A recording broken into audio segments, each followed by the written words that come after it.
نحمده ونصلي على رسوله الكريم أما بعد فأعوذ بالله من الشيطان الرجيم بسم الله الرحمن الرحيم واتقوا فتنة لا تصيبن الذين ظلموا منكم خاصة واعلموا أن الله شديد العقاب واذكروا إذ أنتم قليل مستضعفون في الأرض تخافون أن يتخطفكم الناس فآواكم وأيدكم بنصره ورزقكم من الطيبات لعلكم تشكرون يا أيها الذين آمنوا لا تخونوا الله والرسول وتخونوا أماناتكم وأنتم تعلمون واعلموا أنما أموالكم وأولادكم فتنة وأن الله عنده أجر عظيم يا أيها الذين آمنوا إن تتقوا الله يجعل لكم فرقانا ويكفر عنكم سيئاتكم ويغفر لكم والله ذو الفضل العظيم صدق اللہ مولانا العظیم سبحان ربک رب العزت عما یصفون وسلام علی المرسلین والحمد للہ رب العالمین۔ میرے انتہائی واجب الاحترام معزز سامعین کرام، اللہ تعالیٰ نے انسان کو پیدا کیا اور پھر انسان کو بے شمار نعمتوں سے نوازا۔ اتنی نعمتیں اللہ تعالیٰ نے انسان کو عطا فرمائیں کہ جن کا انسان اگر احاطہ کرنا چاہے، ان کا شمار کرنا چاہے تو ان کو شمار بھی نہیں کر سکتا، اور شکر تو دور کی بات ہے۔ اللہ تعالیٰ نے انسان پر اتنا احسان کیا، کرم کیا کہ بے شمار نعمتوں سے اس کو نوازا۔ کائنات کا سارا نظام اس کے لیے حرکت میں آیا، تو اللہ تعالیٰ کی طرف سے بے شمار جو نعمتیں انسان کو عطا کی گئی ہیں، ان میں سے دو بڑی اہم نعمتیں ہیں، اور ان نعمتوں کو اگر صحیح طور سے استعمال کیا جائے گا تو وہ نعمتیں ہمارے لیے باعث اجر و ثواب ہوں گی، باعث نجات ہوں گی، ہماری آنکھوں کا ٹھنڈک بنیں گی، اور دنیا و آخرت میں ہمارے لیے فلاح و کامیابی کا ذریعہ بنیں گی۔ اور اگر ان دو نعمتوں کو استعمال کرنے میں ہم سے کوتاہی ہوئی، اگر ہم نے ان کو صحیح طریقے سے ان کا استعمال نہ کیا تو پھر یہ دونوں نعمتیں ہمارے لیے آزمائش بھی بنیں گی، وبال جان بھی بنیں گی، اور دنیا و آخرت کی ناکامی اور حسرت کا سبب بھی بن جائیں گی۔ اب وہ دو نعمتیں کون سی ہیں؟ وہ نعمتیں مال اور اولاد ہے۔ ایک نعمت مال ہے اور دوسری نعمت اولاد ہے۔ اب یہ دو ایسی نعمتیں ہیں کہ انہی کی وجہ سے انسان بہت سارے ایسے کام کر گزرتا ہے کہ جو اس کے لیے بعد میں حسرت اور ناکامی کا باعث بنتے ہیں اور اس کے لیے وبال جان بن جاتے ہیں۔ ان دو نعمتوں کا حصول ہر شخص کی اولین ترجیح ہوا کرتی ہے۔ ہر شخص مال حاصل کرنا چاہتا ہے، زندگی کی گزر بسر ظاہر ہے اس پر موقوف ہے، اور اس میں حرج بھی کوئی نہیں ہے۔ اور مال کو اللہ تعالیٰ نے اپنی نعمت قرار دیا ہے، اور فرمایا کہ اپنا یہ مال کہ جو تمہارے گزر بسر کا ذریعہ ہے، وَلَا تُؤْتُوا السُّفَهَاءَ أَمْوَالَكُمُ الَّتِي جَعَلَ اللَّهُ لَكُمْ قِيَامًا، جس پر تمہارا گزران ہے، تمہارا گزر بسر ہوتا ہے، یہ مال تم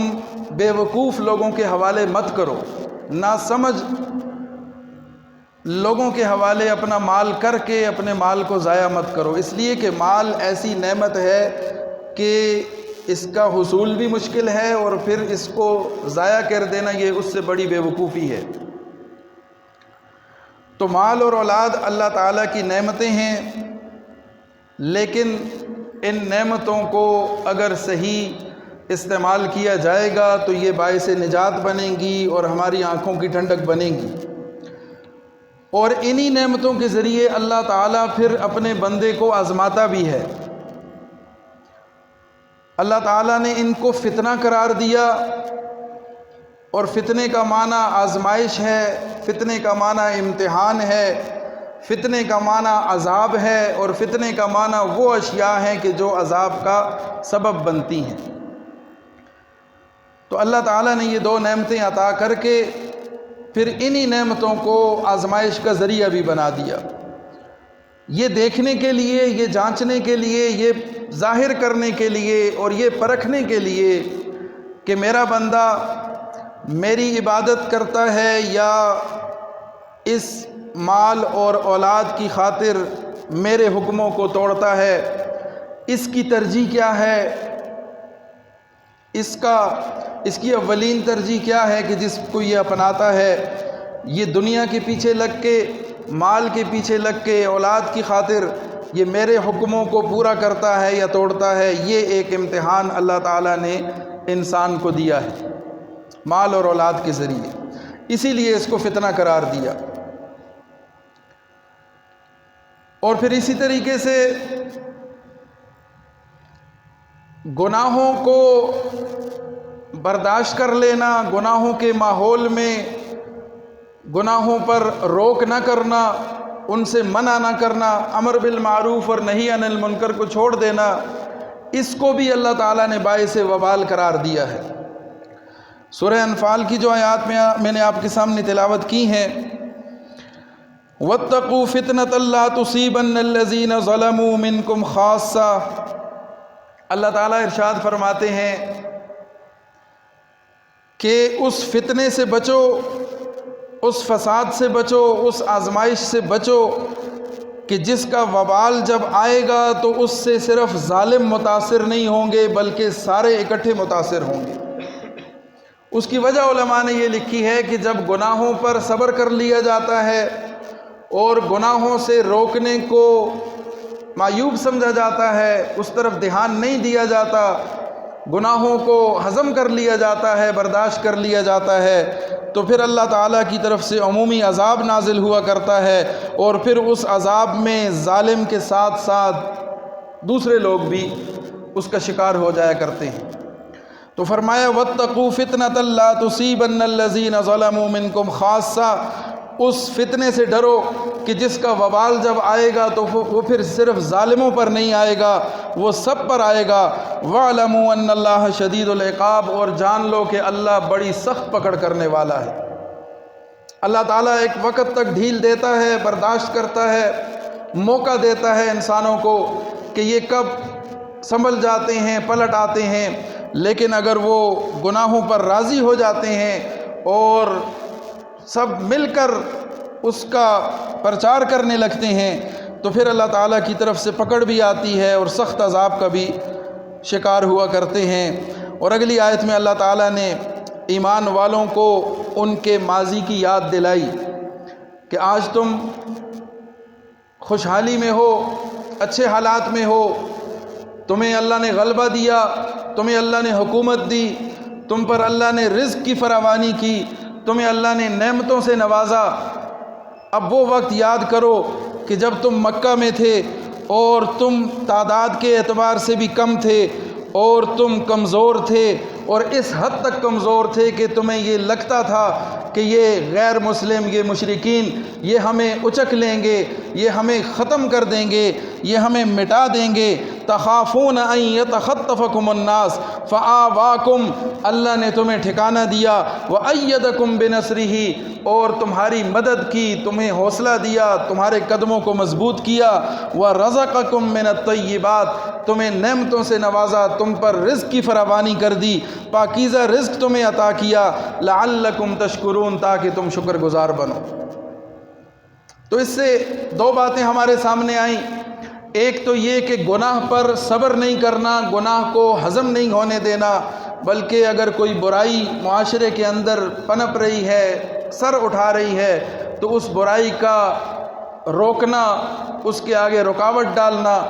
یہ ایمان والوں کی پہلی علامت ہے۔ اگر ایسا نہیں کریں گے تو پھر اگرچہ وہ خود اس میں شامل نہیں ہوں گے، لیکن نہ بولنے کی وجہ سے اور خاموشی اختیار کرنے کی وجہ سے اور اس مصلحت پسندی اور اس بزدلی کی وجہ سے وہ جو عمومی عذاب آئے گا اس میں پھر سارے شامل ہو جائیں گے۔ اور دوسری بات کہ اپنے ماضی کو نہ بھولو، اپنی اصل کو نہ بھولو، اور اللہ کی ان نعمتوں کی قدر کرو کہ جو اللہ نے تم پر کی ہیں اور جن کے ذریعے اللہ نے تمہیں زمین سے اٹھا کے آسمان تک پہنچایا ہے۔ تم کمزور تھے، اللہ نے تمہیں طاقتور بنایا ہے، تم فقر و فاقے میں مبتلا تھے، اللہ نے تم پر رزق کی فراوانی کی ہے، تمہارے پاس ٹھکانہ نہیں تھا، رہنے کی جگہ نہیں تھی، دشمن کا خوف تھا، اللہ نے تمہیں ٹھکانہ بھی دیا، اللہ نے تمہیں غلبہ بھی دیا، اللہ نے دشمن پر تمہارا رعب بھی ڈالا، تو اللہ کا شکر ادا کرنے میں دیر نہ کرو۔ لعلکم تشکرون، اللہ تمہیں ان نعمتوں کی یاد دلاتا ہے، ان کی طرف دھیان دلاتا ہے، اس لیے کہ تم شکر ادا کرو۔ اور پھر اگلی آیت میں فرمایا یا ایھا الذین آمنوا لا تخونوا اللہ والرسول، اے ایمان والو اللہ اور اس کے رسول کے ساتھ بے وفائی مت کرنا، خیانت مت کرنا۔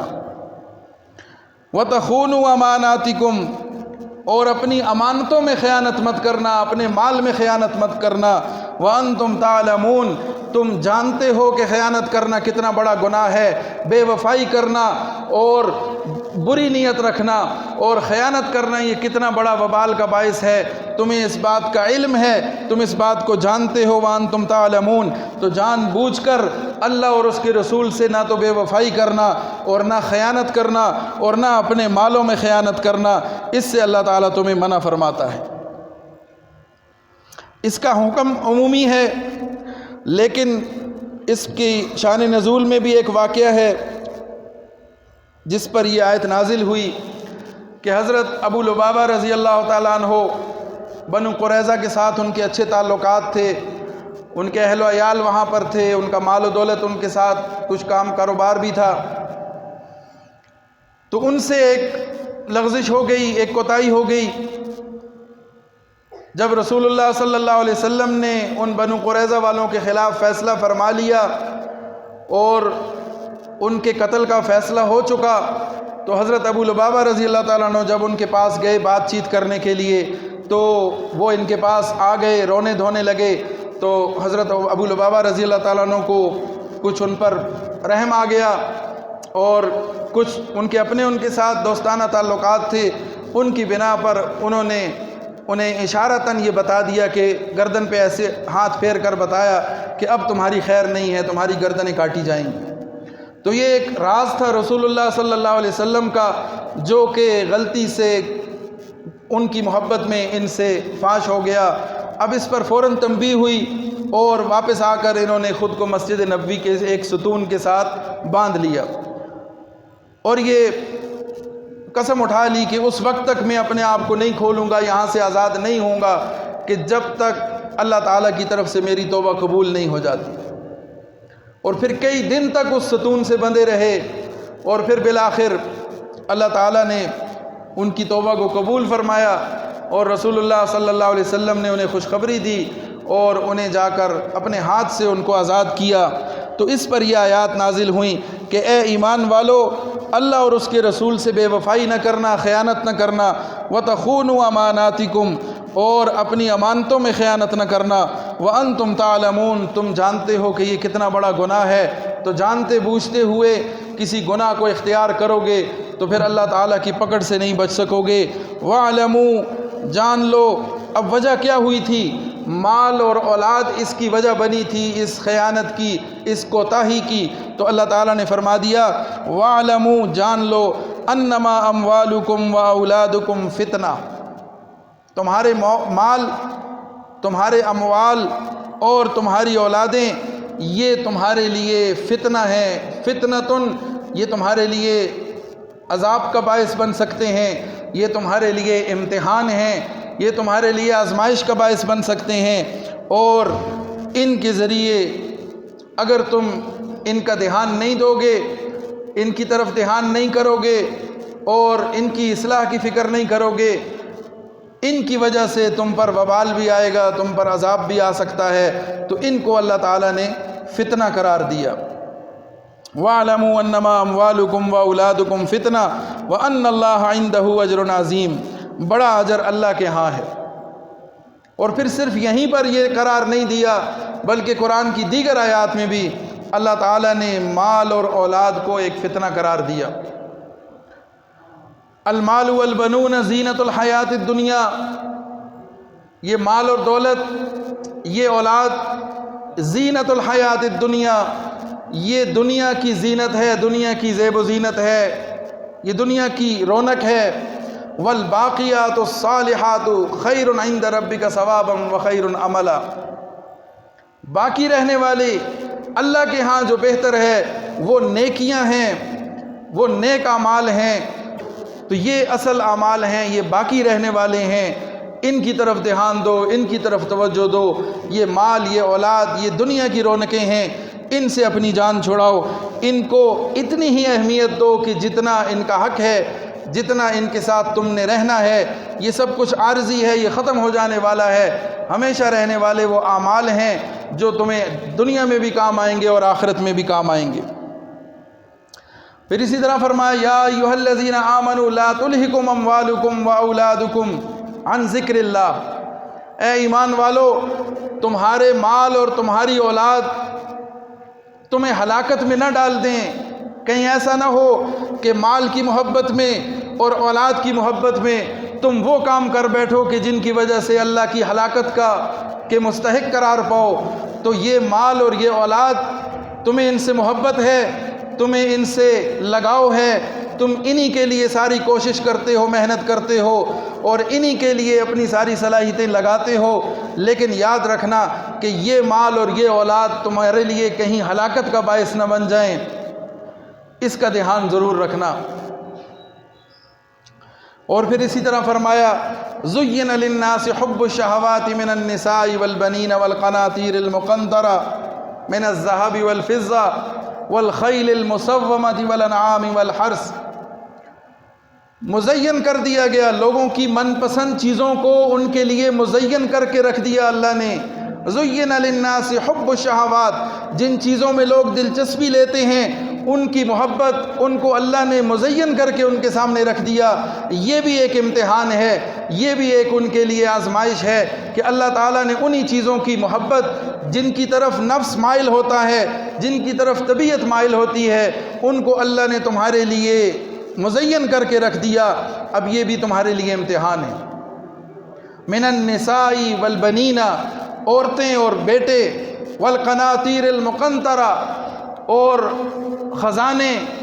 ڈھیر لگے ہوئے، من الذهب والفضہ، سونے اور چاندی کے ڈھیر، والخیل المسومہ، نشان زدہ گھوڑے، والانعام والحرث، اور کھیتی اور چوپاہے مویشی، ان کو اللہ نے تمہارے لیے آزمائش کا ذریعہ بنایا ہے۔ ان کی محبت میں لگ کے، ان کے ساتھ وقت ضائع کر کے کہیں آخرت سے غافل نہ ہو جانا۔ ان کے ساتھ محبت ہوگی، فطری تقاضا ہے، لیکن ان کو یاد رکھتے ہوئے، ان کے ساتھ محبت کرتے ہوئے کہیں اللہ کو نہ بھلا دینا، اللہ کی محبت اور اللہ کے احکامات کو نہ بھلا دینا۔ اللہ کے ہاں جو ہے وہ تو اصل ثواب اور اصل نیکی اور اصل راحت اللہ کے پاس ہے۔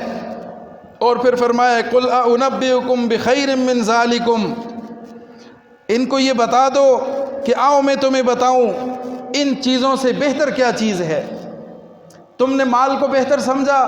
اولاد کی محبت میں تم دیوانے ہو گئے، تم نے سونے چاندی کے ڈھیر جمع کرنے شروع کر دیے، تم نے مال کے ڈھیر لگا لیے، انبار جمع کر لیے اور انہی کو سب کچھ سمجھنے لگے، انہی کو راحت کا ذریعہ سمجھنے لگے۔ آؤ ان کو، اے نبی ان کو بتا دو، قُلْ أَنُبِّئُكُمْ، آؤ کیا میں تمہیں نہ بتاؤں، بِخَيْرٍ مِّن ذَلِكُمْ، اس سے کہیں زیادہ بہتر چیز میں تمہیں نہ بتاؤں، لِلَّذِينَ اتَّقَوْا، وہ ان لوگوں کے لیے ہے کہ جو تقوی اختیار کرتے ہیں۔ اب اس سے بہتر کیا ہے؟ وہ تقوی والوں کے لیے ہے، عند ربہم جنات تجری من تحتها الانہار، ان کے لیے اللہ نے جنت تیار کی ہے جس کے نیچے نہریں بہتی ہیں۔ تم دنیا میں مال اور اولاد میں مگن ہو گئے، اس چھوٹ جانے والی، اس رہ جانے والی دنیا کے ساتھ دل لگا بیٹھے اور اپنے اصلی خالق کو بھلا بیٹھے۔ آؤ میں تمہیں بتاؤں کہ اصل کامیابی کیا ہے، اصل نعمت کیا ہے جو اللہ نے تمہارے لیے رکھی ہے۔ جنات تجری، وہ باغات ہیں کہ بہتی ہیں، من تحتها الانہار،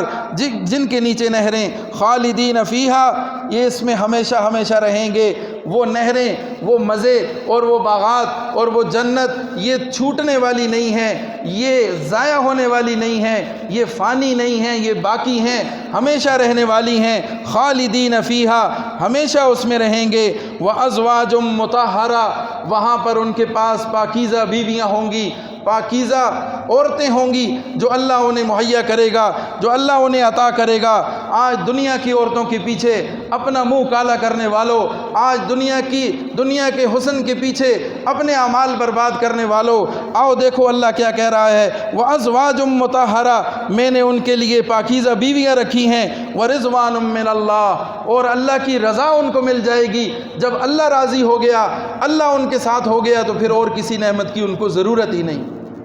واللہ بصیر بالعباد۔ پھر آگے فرمایا الذین یقولون،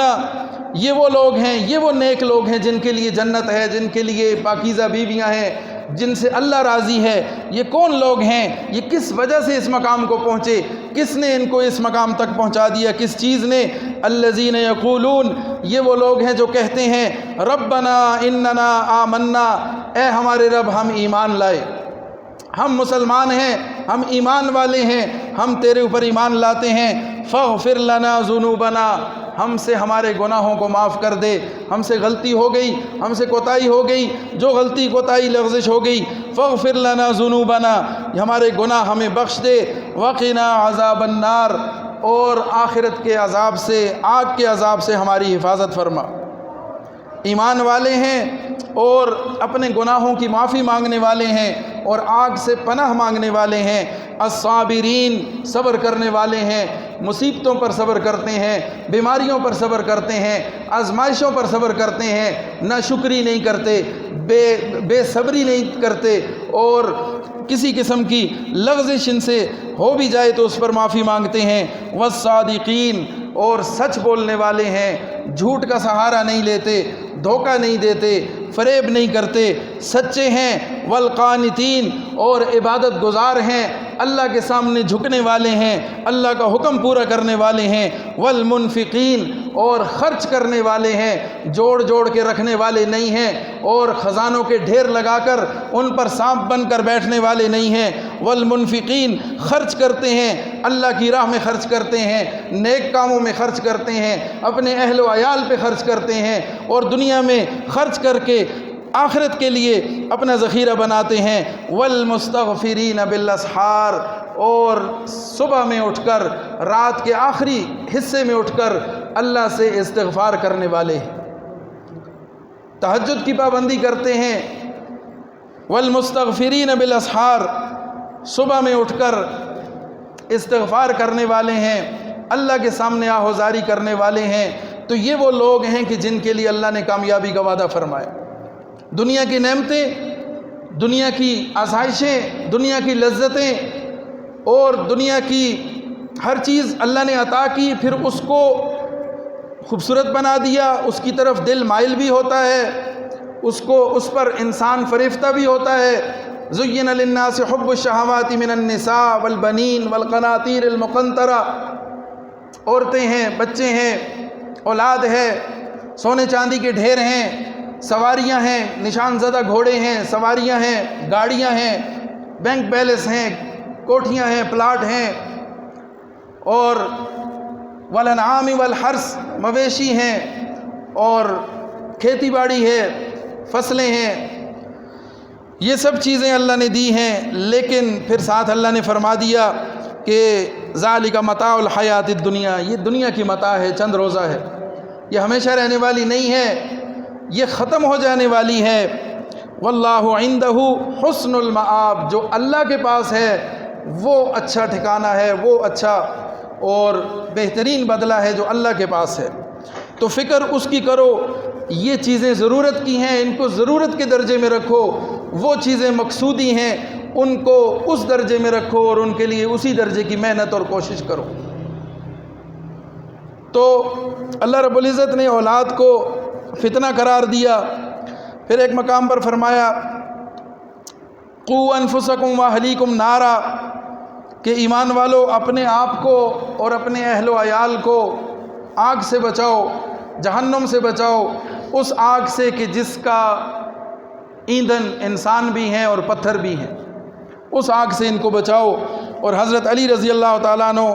کا قول ہے، اس کی تفسیر میں فرماتے ہیں کہ اولاد کو آگ سے بچاؤ، یعنی اس کی تفسیر فرماتے ہیں علموہم وادبوہم، ان کو تعلیم دو اور ان کو ادب سکھاؤ، ان کی تربیت کرو۔ اور حدیث میں ارشاد فرمایا رسول اللہ صلی اللہ علیہ وسلم نے کہ کوئی باپ اپنی اولاد کو اس سے بہتر عطیہ عطا نہیں کر سکتا کہ اس کو اچھے آداب سکھائے، اس کی اچھی تربیت کرے۔ تو بحیثیت والدین ہمارا یہ حق بنتا ہے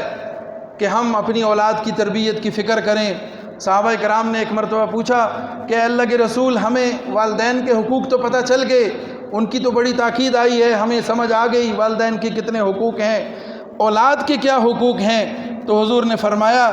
کہ اولاد کے حقوق میں یہ بات ذہن میں رکھو کہ اس کا اچھا سا نام رکھو اور پھر اس کی اچھی تربیت کرو۔ یہ اولاد کے بنیادی حقوق میں ہے